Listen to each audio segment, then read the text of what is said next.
Hello. I'm ever hopeful that that is working now. Finally.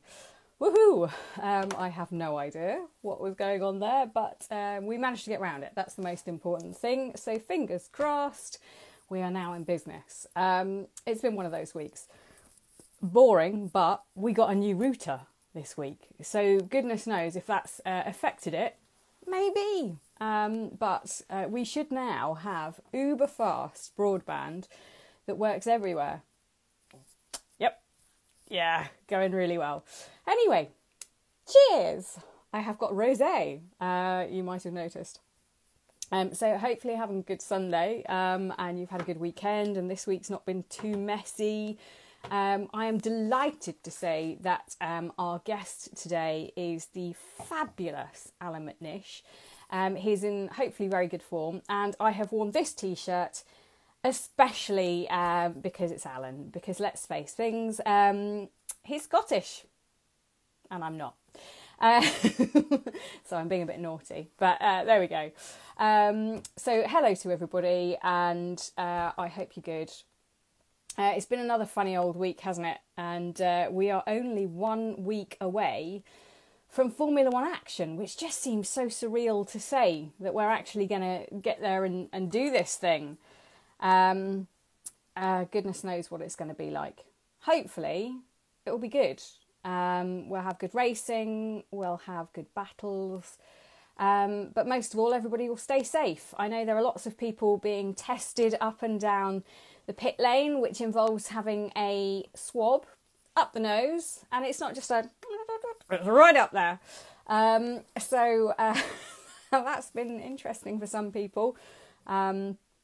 I know in my Fast Talkers show that I did this week, Lawrence Barretto, who works for Formula One, was not excited about the prospect of having a basically giant cotton bud shoved up his nose. And he's having that tomorrow. So Lawrence, good luck. And if you are one of the people going to Austria, I am not, then yes, good luck. I hope it goes very well.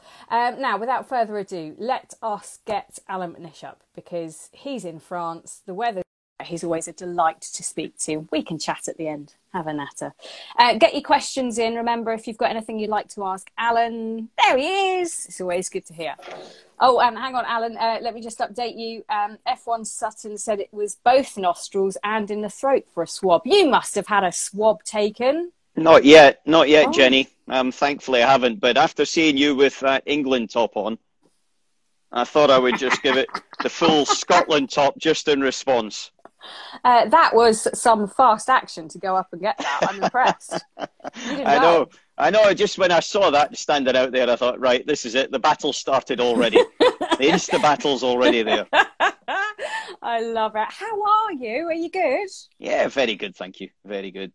Thankfully, everybody's safe and sort of came through all the difficulties. Kids have now finished school because their school term finished actually on Friday. So massive relief in some respects, because that homeschooling, I think, for most people was rather tough, especially for my wife, Kelly, as you know. And yeah, it looks like, as you said there, though, you know, next week's going to be the start of going back to racing. And I think everybody this side of the Atlantic is really looking forward to that, to actually get things to focus on, because that's been the difficulty for me. I don't know about you, but didn't have a definitive date to actually focus on anything. It was just about talk and no real date for action. Yeah, I think it's been hard, hasn't it, managing your own expectations and think, oh, look, the England v Scotland has started on all the comments. Yeah, managing your expectations. By the way, knowing... Sorry, yeah. Ian Kennedy there, 71. He was with me at Renault in 2003. Oh, really? So be careful, be very, very careful, or Ian will come back to you. This is just going to turn into a massive comments war, which I quite like. That's fine. If you want to get your questions in, by the way, for Allan or myself, go to the little question mark button at the bottom and leave all your rude comments and questions down there, and we can get to them in an orderly and civilised manner.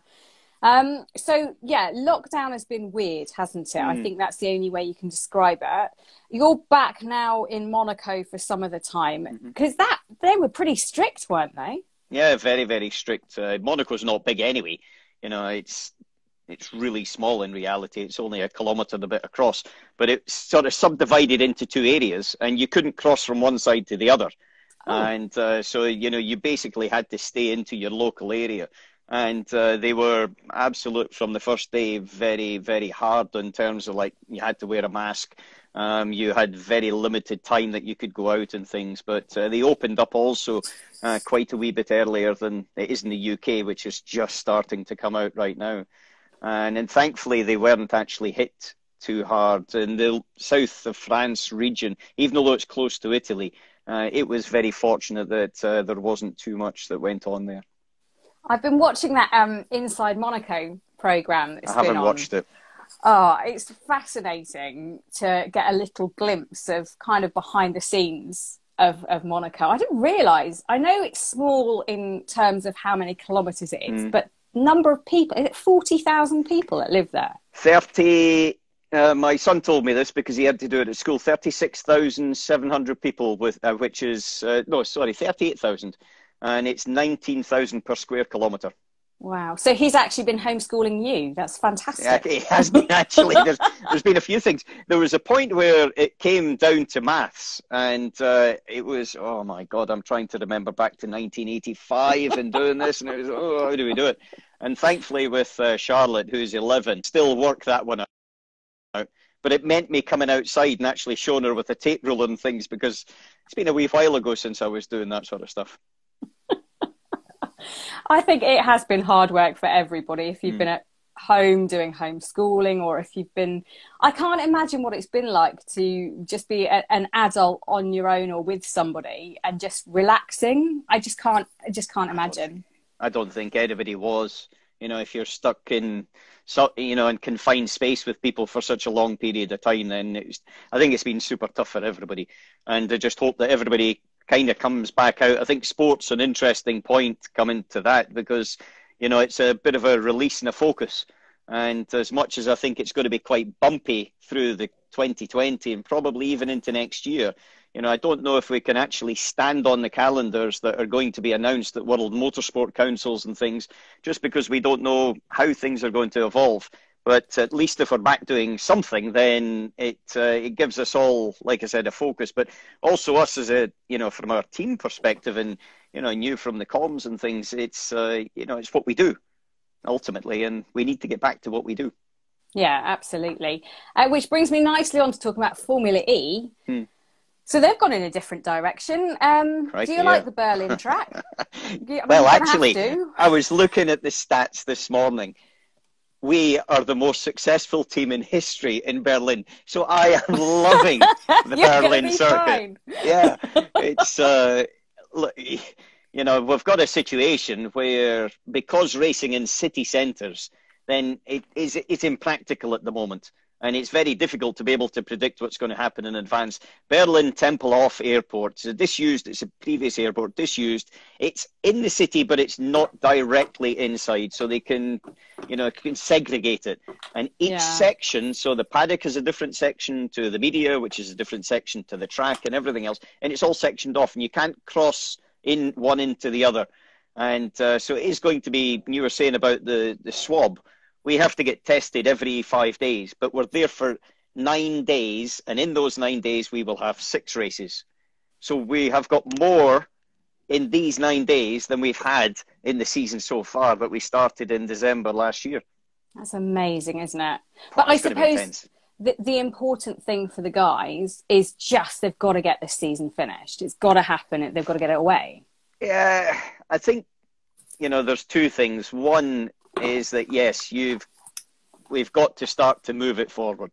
And there's a lot of, it's a business. You know, I think we've got to remember, and this part of it is a business. And so there's a lot of people's jobs and careers, livelihoods and families' livelihoods survive on it and live on it. And so therefore it is important for us to move that forward. At the same time, we've got to try and be sensible and practical about what we can and cannot do. And we don't want, and we can't put any of our people or families in danger. And so there is a very delicate balance. And I wouldn't like to be a race promoter at the moment. Yeah, I really wouldn't.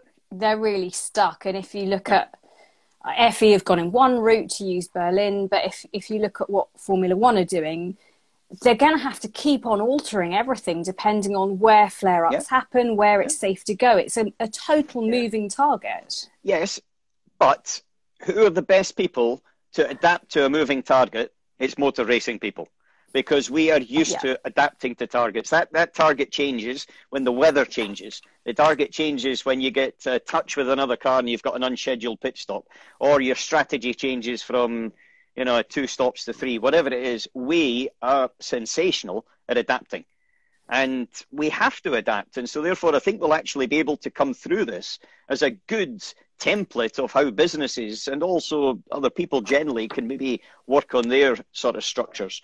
And so for me, I see in Berlin as an example, we actually have a big reduction on the staff we can take. Normally we've got 40 passes, which includes media and some VIP pass, if you like. But that's down to 21 total across the board, including 2 drivers. So we have had to drop engineers off the programs and mechanics and look at how we structure and adapt. It's the same for everybody. And I'm still a big believer the best will win out of it.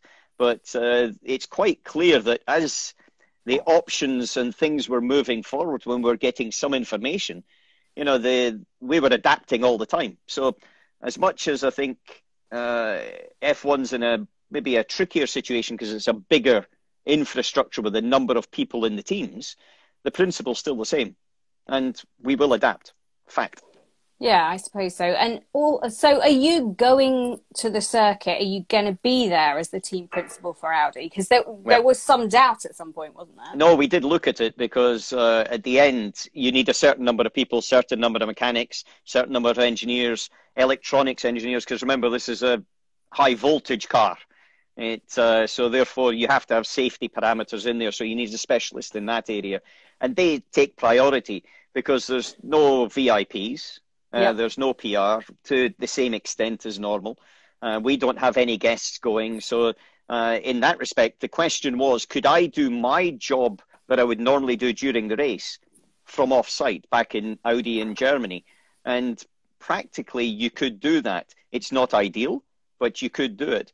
But now they have stipulated that team principals have to be there, which I think is a good decision, because ultimately, when something happens, we need to be able to react and respond to it. But we're still talking 19 people plus 2 drivers, 21 per team. So it's going to be a busy 6 races, 3 double headers, when normally we're at maximum capacity and flat out to achieve it with our total complement of people as well. Yeah, I mean, it's going to be surreal, I think, for everybody involved. How much of Formula E lent on you guys to kind of direct what's going to happen, and how much advice have they sought? Because let's face it, you have a lot of experience. No, I've got to say that it's very collaborative with the organisers, and we discussed it in the last sporting working group about numbers and, practically what we would need out of it, what they would need out of it, because they've got a hard cap of 1,000 by the German government. It's not something they've made up. Yeah. And just for Allard Kalf, who just asked there, it's 19 people plus the 2 drivers for 2 cars. So it's not per car, it's for 2 cars. And so therefore, that's the tough part about it. But in general, it's a very, I would say, open discussion, especially right now, because none of us have been through it before, and none of us will go through it hopefully ever again. But we have to get through it. And that's the same whether it's in Formula E or whether it's in sports car racing, whether it's in Formula One, it doesn't matter at all. And what is the biggest, I suppose, concern that you have with regards to having so many races so close together? We have a bad race and we lose points, and you've got no time to recover. If you hit the ground running, and it's going to be the same in Austria, it's very important, because you don't know how long the season's going to be. You've got an idea, but you don't know. So you've got to hit the ground running. You need to get points in that first weekend, and that builds the momentum. And to me, in Berlin, we go from a race on basically on the 5th and 6th, and then we're back out on the 8th and 9th again, and we'll have had 4 races by that period, and then we do the 12th and 13th, and then we go home, and that's our season over. So yeah. We'll have done, there's 288 points available in that period. And Full so on. therefore it's full on, and we've got to go for it. And so in that respect, it's if you hit it right, then you'll be away. If you don't, then it'll be tough. Again, coming back to Austria for the Formula One, it's going to be the same thing there. You know, who's going to come out of that one? Is it going to be a Mercedes? Is it the Red Bull? Is it going to be the Ferrari? You know, there's a whole load of question marks, and whoever gets those early points, I think, are going to be in a good shape. It sounds like the perfect time to have a new driver in your team.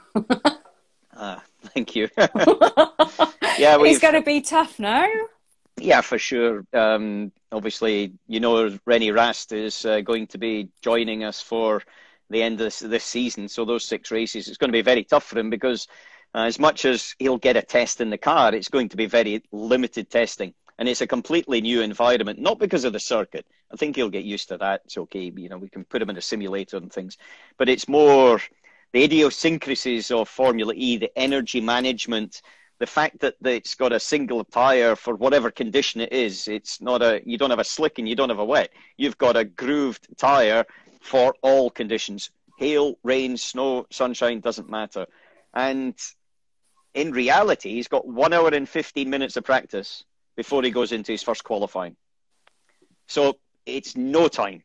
And I think it'll be super, super tough. But Rennie is an adaptable character. He's won in Porsche Super Cup. He's won 2 DTM titles. He was hyper fast when he was in the Le Mans program with us as well. And so I've got no qualms that he can't adapt, but it is going to be a tough one for him. On the other side, we've got Lucas Di Grassi, who's done every race since the first season. So I think we've got a balance there. Lucas is one of the most polite, nicest, most, I suppose, well-educated people I think I've ever had the pleasure of speaking to. He's quite an incredible individual. Yeah, he obviously is. You are too. Yes, thank you very much. There's only one thing missing, that he's not Scottish, but apart from that. No, but he is. He's a clever guy. He understands the business of the sport, and he understands the way to play this type of racing very, very well. He's exceptional in terms of his sort of longer-term strategy. So, you know, he knows to play the long game, and he does that very well. I think there, you know, there's, when you said he's very polite, I've seen, he's still Latin. He's still Latin. He's still Brazilian, and he's massively emotional. And that's when it goes well. Like we had a race in Mexico where he took his top off in the podium and, you know, was thumping his chest. But then on the other side, when it hasn't gone well, then, you know, you just duck a little bit as things are flying around the garage. But that's part of the makeup. You know, you've known racing drivers, you've interviewed them after they've had success and after it's all gone wrong and all the action that's sort of kicks off from it. But Lucas is definitely human when it comes to that. Oh, you know, it's good. It's good. Right, a couple of questions. Here we go. Any news on season 7 and the lineup yet? No, not yet. Crikey me, we've still got half a series, season 6 to go. Honestly, you know, the mid-season driver change wasn't in any planning whatsoever, and so we've had to react to that. And I think it would be unfair to sort of look at season 7 too much right now. Everybody's now...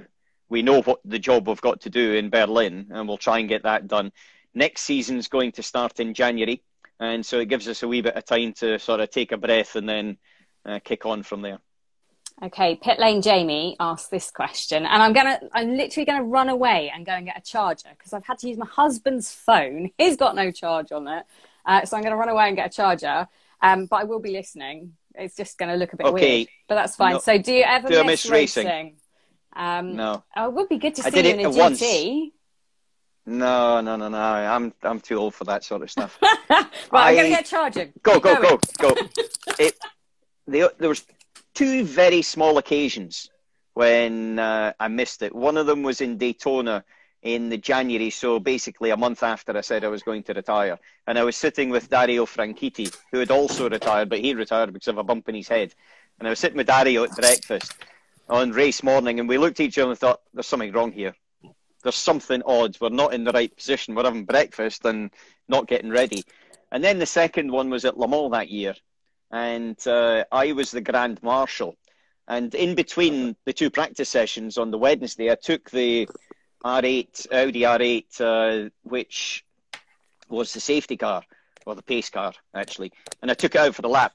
And there was nothing else on the circuit. It was a beautiful summer's evening. And I thrashed this car.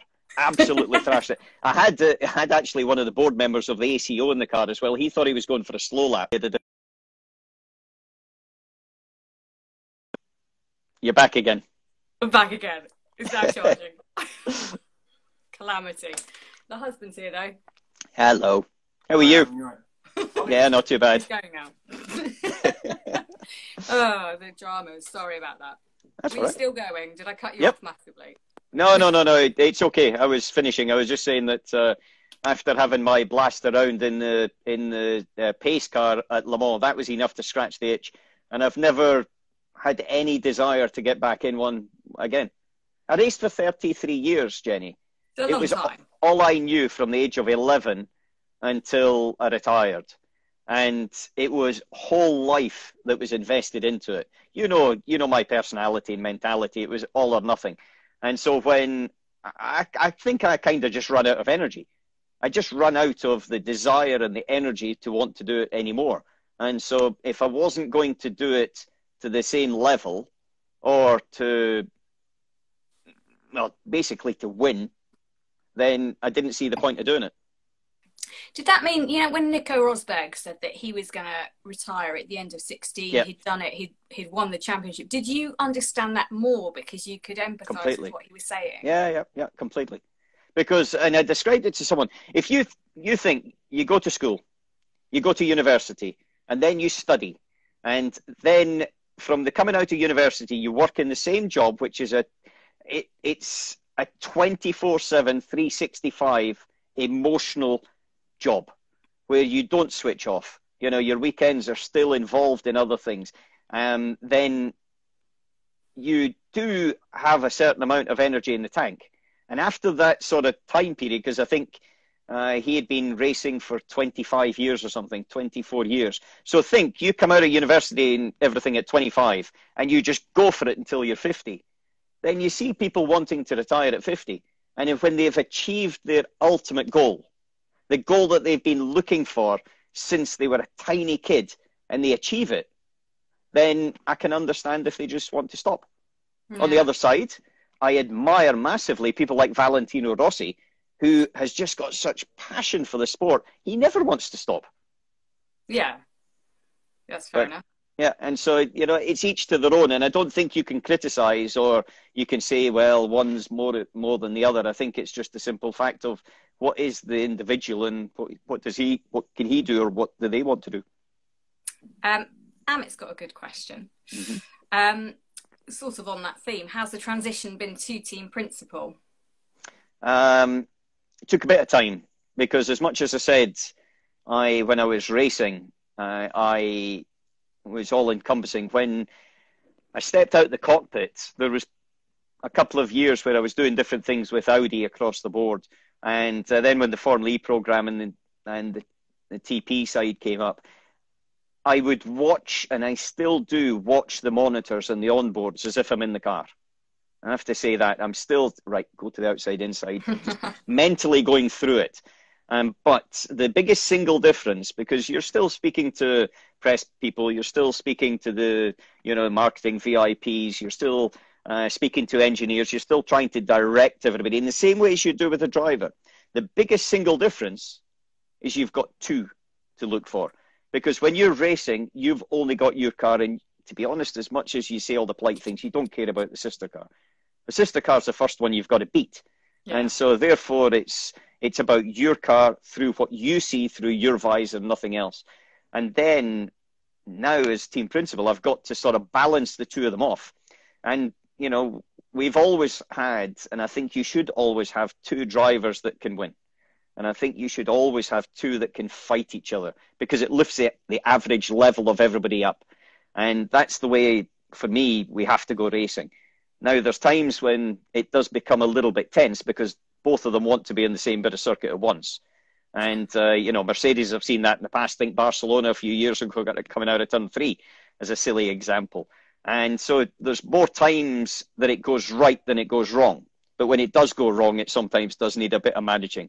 And I suppose the one thing is I've been in the cockpit and been on both sides where it's gone right for you and wrong for you.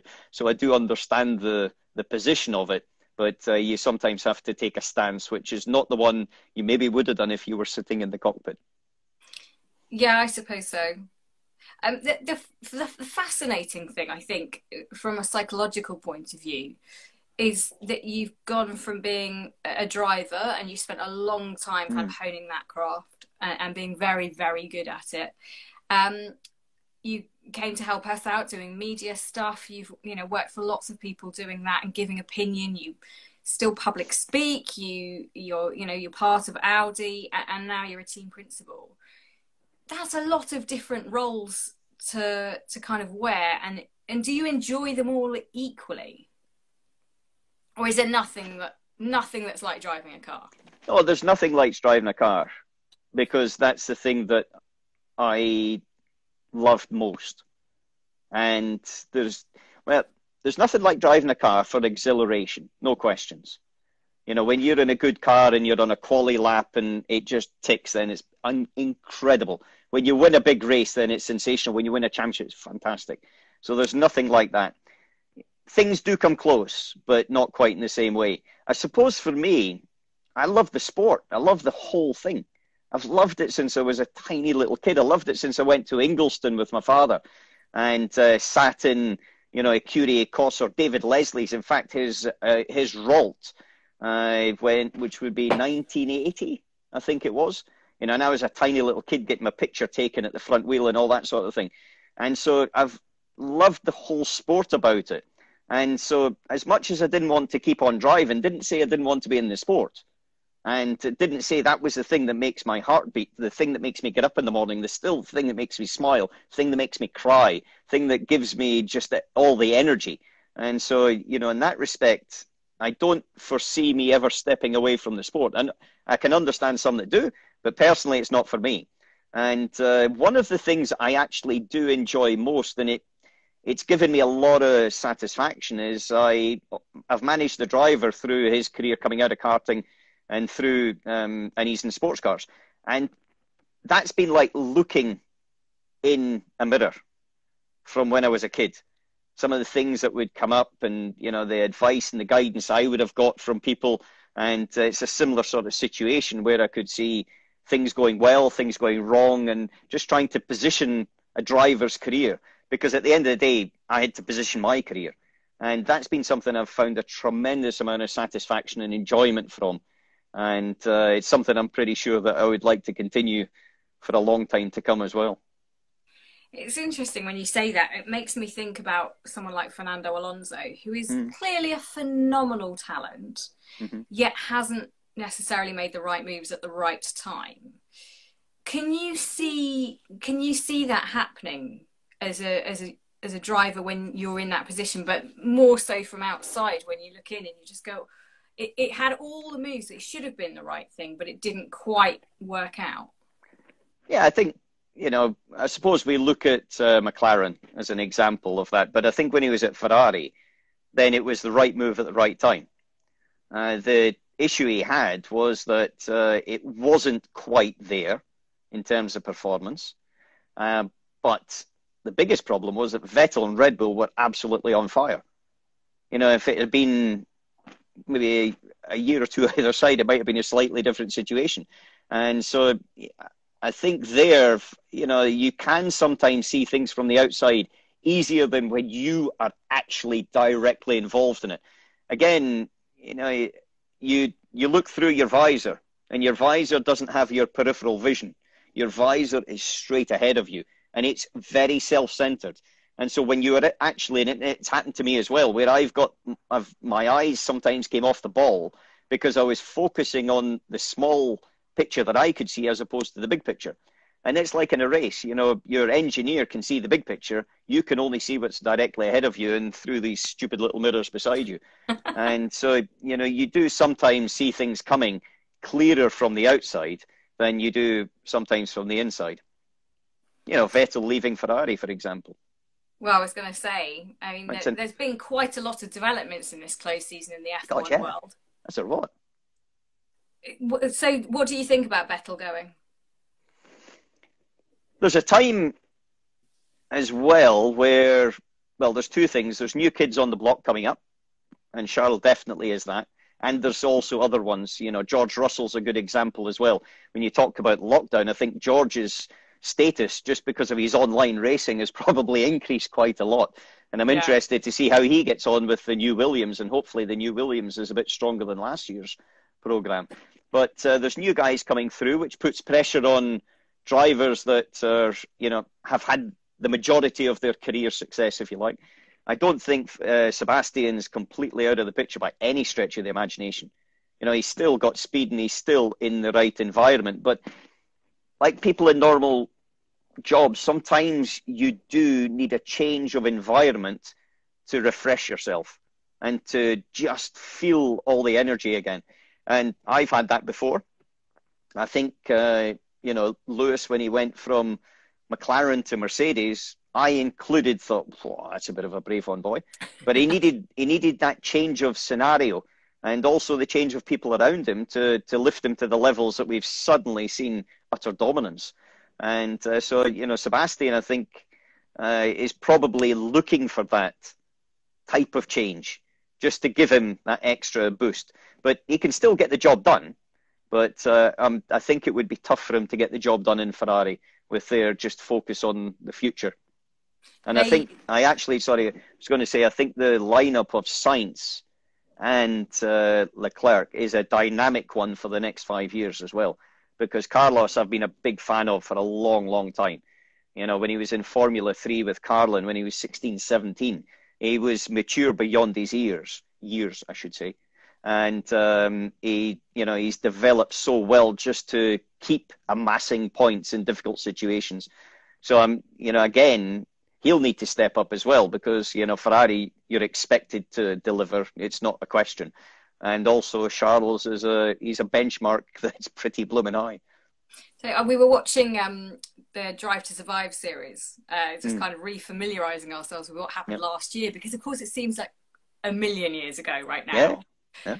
And there's a point in one of the first couple of episodes where I think it was recapping the year before, and, you know, Carlos loses his seat, Daniel Ricciardo gets in at Renault, and you look at Carlos and think, you know, he had all the potential, he could have been at Red Bull, he could have been, you know, where Max Verstappen is now, didn't happen.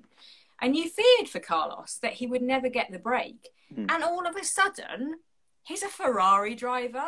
It's brilliant because it shows it can happen if you are determined and you work hard. And he moved to the UK and just outside Woking because he wanted to challenge. He wanted to be the best. I think it's incredible. Yeah. And if you know the family, you know the family very well. And they are a family. They're a really close-knit family. To move to another country like that, it sounds easy, but in reality, I think for Latin people, it's not the easiest thing. But, you know, you have to have that sort of commitment. And now I'll see if he moves to Maranello, though. I'm sure he won't be staying in Woking for I hear they do great pizza, but I'm pretty sure the one in Maranello will be nicer. Yeah. I would think it's probably on a par, shall we say. Let's say that, yeah. I'm going to let you go because we've taken quite a lot of your evening. But before you do, can you imagine what that first race is going to be like in Austria? Because, you know, the drivers haven't been in an F1 car for, I think it's going to be 126 days. Yeah, well, there's two things. Some have been out in Formula 3 cars and things, just rubbing the edge off. But going through a corner, you know, with maybe 2.5G or something like that, and the limited horsepower they've got and downforce they've got in comparison to what they're going to be used to, it's a bit different, but it just gets you in the feeling again. Now, simulating it through the simulator program is quite good, but I would say that braking into the first corner and the second corner up the hill in quali and also in the first lap of the race is going to be pretty tricky because somebody will get it right and someone will get it wrong. And we've seen people getting it wrong when it's been the 7th or 8th race of the season. Now they know that they've got to try and crack it early on in this shortened season. And every point counts. And so whoever wins the World Championship, at the end of it, it's deserved, in my opinion, because it's the same number of races for everybody. But I'm really interested in that first qualifying run. That's the one that, to me, is going to be gloves off and tells you actually how the cards are kind of looking. Yeah, because we kind of had testing and then went to Australia, which was, I mean, it was bizarre in itself that we all found ourselves in Australia and then turned around and came home again. But who do you think will have the upper hand at the end of the first weekend? Well, Red Bull were pretty quick there, you know, latterly. They used to have shockers around their own home track, but they've been pretty quick. I tell you, I'm interested to see where Lewis and Valtteri are. That's a battle because Lewis is clearly going for another title and he's got the capability, but Valtteri's been working like hell in the background. He's really working hell. And I think he's also mentally probably in a little bit of a calmer position than he was last year even. So, you know, Valtteri was in the front row of the grid, led the race a few years ago for Williams. So now if he can get that upper hand early on, then it will, you know, I'm sure help. And so that's going to be one interesting battle for me. And then clearly it's the actual battles across the board between the different teams. Red Bull, Ferrari and Mercedes are the three. I think you might have Renault bumping in for the odd race or here or there, but and McLaren, same thing. But practically across the board, then it's going to be those three that are fighting it out. I just don't know, honestly, who's going to win. You sitting on the fence here? Well, no, I'm sitting on the fact that testing's testing. And to be honest, until you get to qualifying, you don't know because you don't know the 100% what people have got. And people haven't been sitting twiddling their thumbs in 126 days. They've been working. I know we've been working on our FE side of things as much as we could in practical terms. And so they'll be working like mad to make sure that what they had for the first race in Australia is going to be much better by the time they get to Austria. So there's a whole load of question marks that we've got to have answered. So, Jenny, you've got to answer them for us. Well, we shall aim to. We shall aim to. I hope so. One final question I have for you. Because of watching this Monaco program, and you know, you're there, you're living life in Monaco. How many of the drivers get together? Like, is there this community? There's obviously a lot of sports people there, but is there this community of, I always think of it like a bit of a summer fete where everyone comes down and brings like a cake and you all sit there and have a nice chat. Obviously not in COVID, but do the drivers spend time together? Yeah, you do. You know, there is a balance. Everybody's got their own life and also got their own program. So that could be sim work, whatever it is, PR work, things like that. So it's not as if everybody's in the place at one time. But in general, yes. You know, if you take quite a few of the Grand Prix, there's a common flight back. And so from that point of view, then, you know, as long as it hasn't been too tricky on the Sunday afternoon, then, you know, it could be an entertaining trip home. But in general, yes. The funny one was when I was racing for Audi, Alex Wurz, who's a very good friend of mine, Alex was racing for Peugeot.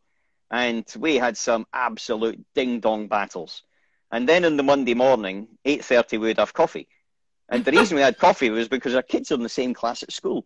And so, you know, I'm sure that Audi and Peugeot didn't realise it, but we'd sit down for coffee. Oh, man, that was a tough one at the weekend. What was the car like for you?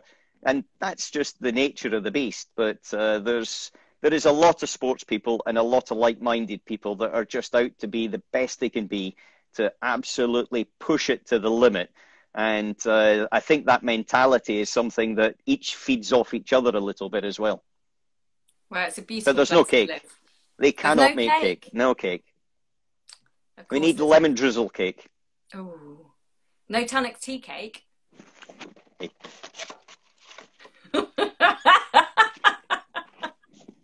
It's my last one in the box.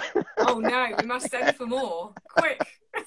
I did actually, I did send a note to Tunnocks and they very kindly sent me a box in lockdown, which was super because it managed to get me through a very difficult time. I imagine, but I'm glad. I'm very glad. Thank you. Big Al, thank you so much for coming on. It's lovely to speak to you. Best of luck for Berlin. Thank you, Jenny. I hope it goes really well, and I'll speak to you soon. Look forward to it. You take care of yourself. Take care, love to and the remember, family.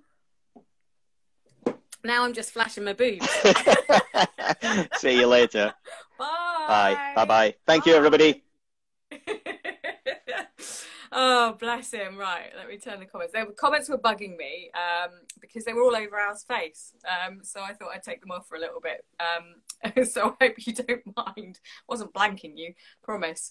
But there were a couple of questions that came in that I can answer, I think. Here we go. There's another one here. Are you going to be with the 5 Live team in Austria next week? Thank you so much for your question. The quick and easy answer is no. Not going to Austria 1 or 2 because they are limiting the amounts of media going, and I don't think I really want to put myself in harm's way at the minute. And it's going to be a bit strange, but even if I was going to Austria, I wouldn't be allowed in the pit lane. And if I'm not allowed in the pit lane, then you have to say, well, what's the kind of point of going? I wouldn't be allowed to do any face-to-face interviews with people. So it would be very limited access. So no, I will be back here. Actually, I'll probably be in this very room with a whole load of F1 books behind me that I can read if FP1 gets really dull. But hopefully that means I can bring something a little bit different to the coverage, be a bit more interactive with you guys. So I can be maybe a little bit on Insta, maybe a little bit on Twitter. But either way, it hopefully will be great fun. Amit, as much as I enjoyed Team J on 5 Live, can we get Allan back sometime? Brilliant insight as always. Yeah, I mean, Allan, when it comes to insight, when it comes to opinion and knowledge, he's fantastic. And I really enjoyed working with him. But I think he's got slightly bigger fish to fry now. So we'll leave him be. That's fine. There are another couple of questions I wanted to try and... Oh, well, all of us doing our job from home was one of them. Tracy was asking that. No is the quick and easy answer. I think to begin with, I'll be at home, but the boys will be in the studio, I believe. That could well change, but at the moment, that's how we're going to attempt to do this. So I'll be nipping out to make myself a cup of tea every now and then because I won't have a runner to do it, but that's fine. I can do that. And another one here from Joshua saying, any of the remaining Formula E races live on main BBC channels? Now, I have asked this question, but no, I think is the simple answer, because they're all going to be in such a short space of time, and they're restricted to how many people they can have there. I think it's going to be a pretty small affair. So I don't think we're going to have any more, but they will all be on the red button and online, I think. So that is still your way of following it on the BBC if you would like to. And hopefully next year things will get back to normal and we can look at it again. Yes. So I think that's the answer to that. Thank you so much for spending your Sunday evenings with me for the last 10 weeks or so. It's really been my pleasure to speak to some amazing people in motorsport. I've really enjoyed it, and I've enjoyed taking your questions and having a bit of fun and just, you know, chatting about the stuff we love to do. So this will probably be the last one I do on a Sunday. I will try and find some other time to speak to some other people within motorsport and bring those to you. In the meantime, I will continue with Fast Talkers. So we should have another one for you, a special American Fast Talkers for you on Wednesday. And that will be an interesting one as well. There's been a lot going on with regards to inclusivity and all that stuff, and just finding out what's going on in the Americas will be quite interesting as well, because obviously there are health concerns still over there. A lot of people saying they don't think Austin will happen, Mexico, Brazil, all of those ones. So we're going to try and encapsulate that for you.